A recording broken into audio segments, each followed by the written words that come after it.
Because people are always asking me about some of the things I don't like about Joburg, I decided to make this video. So here I'm going to talk about 3 other things about being in Johannesburg, South Africa, I don't really care for. So if you're new to the channel, my name's Jason, and thanks for watching. I've been not only showing you videos going around Joburg, got some videos from What's Poppin' Melville yesterday I need to upload, but most importantly, I talk about success, what it is, and how to get it in the 3 areas of life that I focus in, which is happiness, health, and wealth. And so it is another cold Sunday night here, not morning anymore. But yo, it is freezing out here. Winter is officially on its way here. Oh, that might be one of the things I need to talk about too that I don't care for. But I thought I'd just go ahead and make this video, just a light, quick video that I talk about. And it just shows some of the people, like, how is it adjusting to a new culture? How does it actually fitting into a new culture? Because if you know me personally, you see me go through Latin American culture, through Panama and Colombia. And now this is my first time going through the culture of an African culture. So it's really interesting, been very shocking, and you get to learn a whole lot of new things. And so for me, the first thing that I don't really care for about here in Johannesburg, South Africa, is the organization of the city.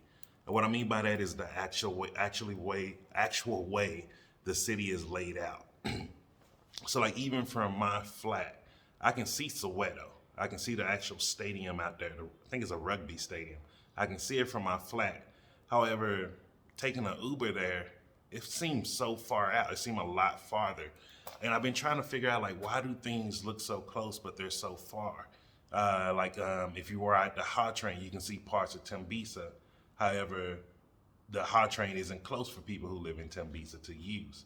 And so then, like, even Mall of Africa, all these places that's really cool to go to, but I'm like, man, there's really no easy, simple way to get there. And I'm like, the city isn't that big. However, the way the city's laid out, it makes it bigger. And so what a lot of people have been explaining to me is the way the city was structured is, things were just moved a certain way to just make sure certain people didn't have access to it. And so because of that, it makes transportation more expensive. So like a lot of people may be thinking, oh, because I Uber so much, it's cheap here. Ubering here is actually way more expensive, especially compared to like coming from Medellin, Colombia. So like there, I probably invest probably 30 to 40% more than what I was investing in Medellin for Uber. And in Medellin, you can go very far on an Uber ride, and we're talking about like maybe 40 Rand, the equivalent of 40 Rand.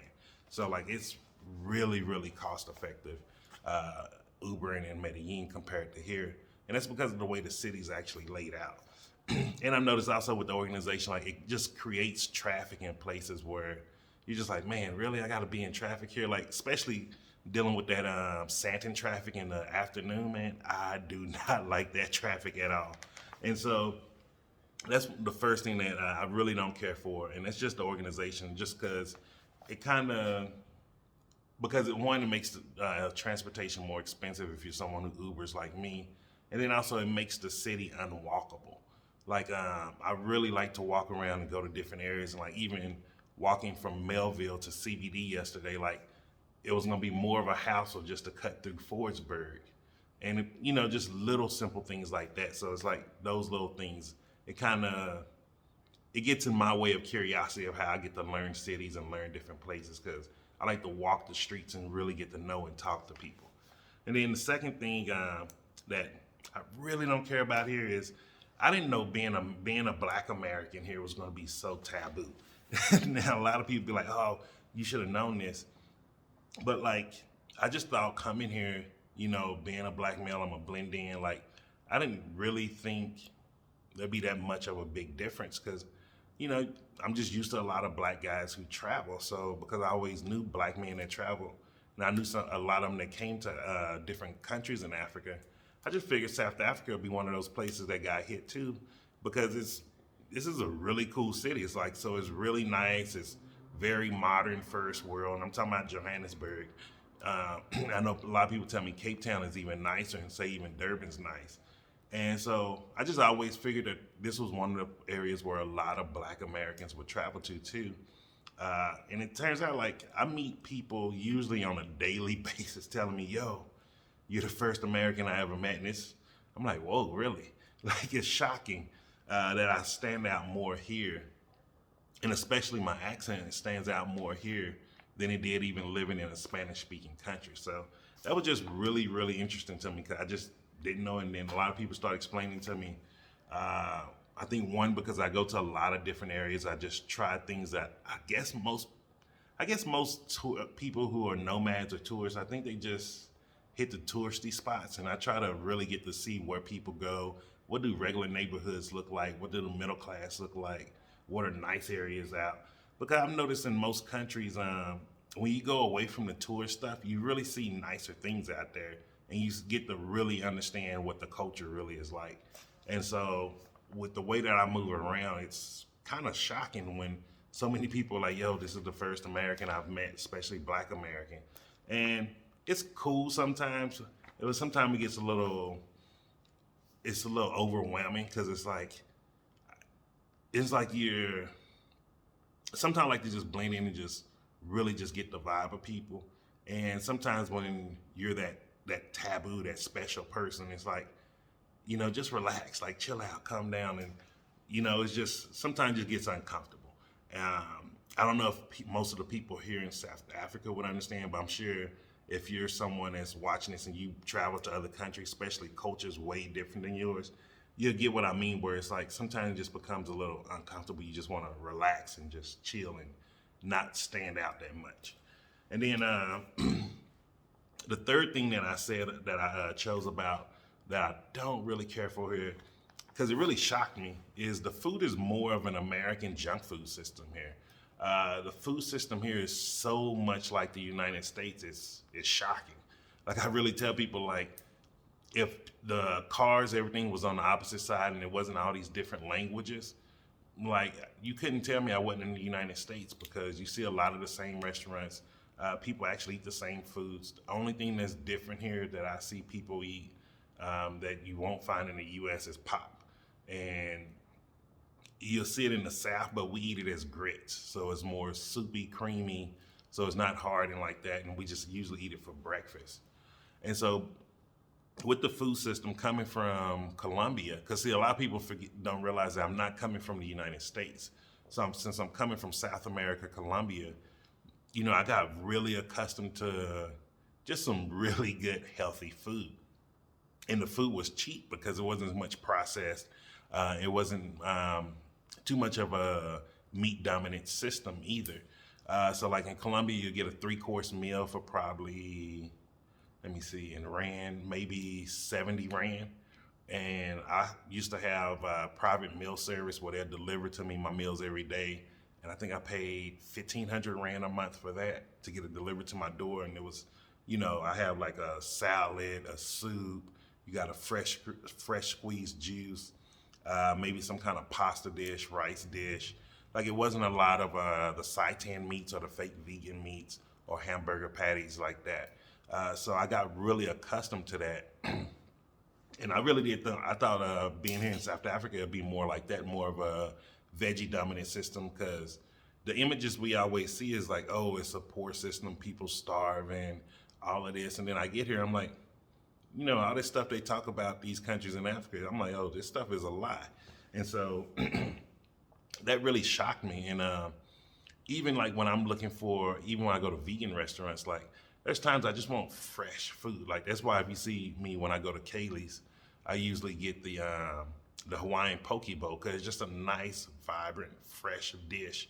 And you can't get stuff like that everywhere, even at most of the vegan restaurants. So that's why I put that on the list. I'm thankful and grateful for all the vegan restaurants. However, my personal eating habits, sometimes, and by I say sometimes, I mean majority of the times, I just prefer more of a natural, fresh food, less fried foods, just things more of its natural state. I'm not one of those that need all the fake meats and everything all the time. Like every once in a while, I'm good. And then on top of that, I'm gonna just add a fourth one, because when I was doing the intro, I realized it. The weather. I do not like the weather here. Man, it was just now starting to feel great. It was like the sun was coming out every day. It was nice and hot, toasty. And then it got cold again.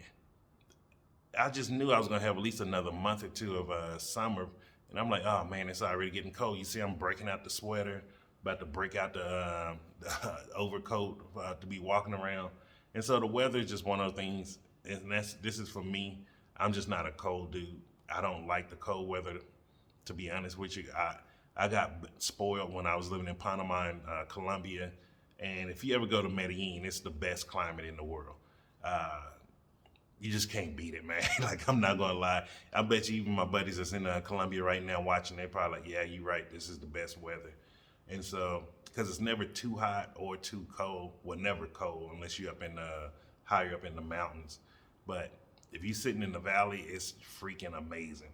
So that's one of the only things. The other thing is like now getting back used to cold weather, having to get winter clothes. Because when somebody was telling me the other day about winter clothes, I'm like, oh man, you gotta buy clothes for the seasons here. And so that's just a couple of things that I don't actually like about Medellin, that I don't actually like about Joburg. And as you see, it's not serious things.